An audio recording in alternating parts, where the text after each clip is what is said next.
Hey, I want to chat about trust. And I think trust is a very, very important component and building block for relationships, business or personal, intimate relationships. And it is required for healthy, deep intimacy. It's one of the components: vulnerability, trust, intimacy. They just kind of go deeper and deeper and round as a part of a cycle.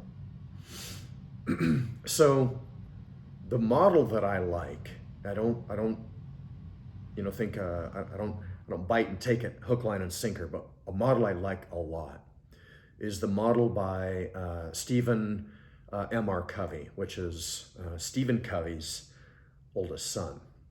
And so trust, out of the dictionary, is the firm belief in the reliability, truth, ability, or strength of someone or something. And so to break this down, based off of Stephen M.R. Covey's book called The Speed of Trust, which talks about the speed of trust. A lot of it is in business and how to create connections and do that in business, which I think is really good, and I think it's important. I do have a little wrinkle here on that there is a type of trust that can be earned very quickly. There's a type of trust that's earned over a long, long period of time. So in his book, he breaks trust down into a couple of components, which then are broke down again and again and again. And the two components are your character and your competency. So what kind of person are you? And what are your abilities? And on the character side of this, there's a couple of things that lead into that. And one of them is your intent, and the other is your integrity. So intent being broken down into some characteristics or components as well, being, are you caring? Are you transparent? Are you open? Are you real? And is your agenda clear? And is your agenda something that you're communicating and you're getting people's buy-in and inspiring them to join in with your mission of the thing that you're looking to accomplish? And on the integrity side, I think it's important. It too, as a relationship with the intent, but are you honest? Do you, we make mistakes, and when you make mistakes, do you clean them up? Do you own them? And do you do what you need to do to become back in good relationship? Another component of integrity is, are you fair? Do you treat people the same? Do you look to basically hold justice in your life, in the way you behave, in the way that you lead? And another piece of this is, are you real? Are you authentic? And that, I think, also relates to transparency, authenticity, and clarity or openness. So on the competency side, that's then broken down into a couple of main columns as well. One of them being, your capabilities, and the other is the results that you deliver. So your capabilities are made up of the skills that you possess, the knowledge you possess, and then the long-term experience that you have had. Have you been doing something for a couple of weeks, or have you been doing something for 20 years? And it doesn't always mean, if you've done something for 20 years, that you're actually going to be good at it. So that's where this other side of competency, which is results, comes in. So your experience over a long period of time, are you delivering results? So are you having a high performance over that 20 years?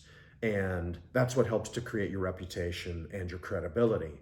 Are you trusted? Are you someone when a question is asked, are you gone to help to solve a particular problem in an area where you have expertise, the experience that has helped you develop the skills and the knowledge and the expertise to know that you have knowledge in that particular area?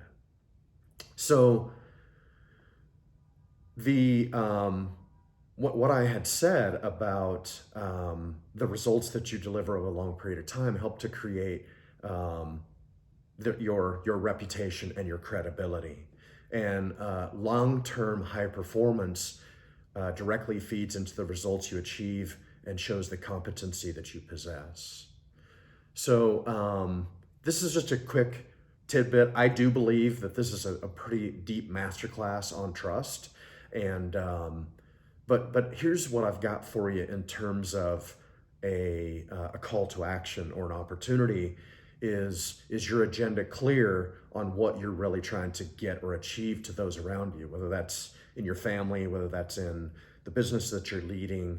Are you clear? And the thing that's important in this clear agenda is you may not have the self-knowledge to know why you're doing what you're doing and where you're coming from, and you may be somewhat trying to build the plane while you're flying it, and so your agenda may not be clear.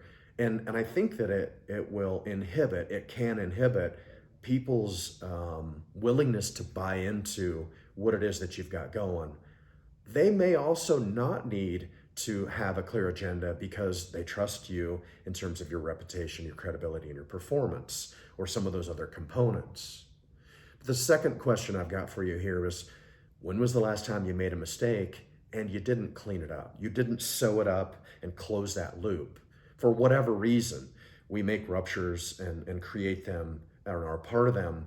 And whatever it is that has taught us to just like let them drift away or sweep them under the rug, check that out, look into that. And hey, bonus round, clean it up, clean that up.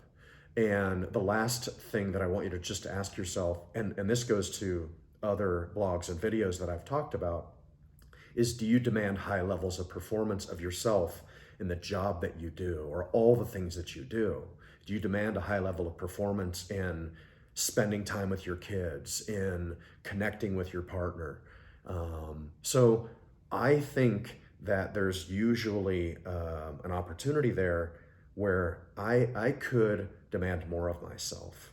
And even people, I don't know that I consider myself a high performer, but I'd like to think I am. But people who are very, very high performers, there's still some wiggle room there to do that stuff better, to optimize, to harmonize, and to do that in a better way.